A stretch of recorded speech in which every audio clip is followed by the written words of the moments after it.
هنكتب اوردر ان انا بطلب تطلب انت يعني العريس اللي انت نفسك يتقدم لك، تكتبيه في الورقه بناء على اوردر يعني، اللي هو طويل قصير كبير رفيع. ماشي.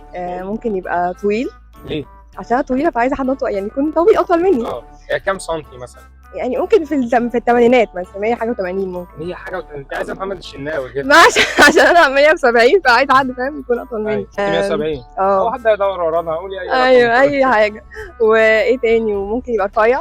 أنا يا فندم لو لفيت الدنيا مش هلاقي زوجة لابن أختي أجمل وأرق من الآنسة رباب، فوزية، فردوس من رمين، أمل من الآنسة أمل ربة الصون والعفاف. ممكن يبقى شعره اصفراني؟ لا مراني؟ لا. سوداني؟ لا ممكن. لا ممكن يبقى شعره مثلا، ممكن يبقى شعره قصير عادي او ناعم. انا بتكلم على اللون، انت بتتكلمي على الطول؟ انت بتتكلم على اللون؟ لون الشعر. لا ممكن عادي يبقى بني او اسود عادي. بني او اسود؟ عادي. خساره. إيه؟ انا ولا بني ولا اسود. امال انت ايه؟ مش لازم عينه خضرا، ممكن مثلا تبقى عينه عسلي مثلا.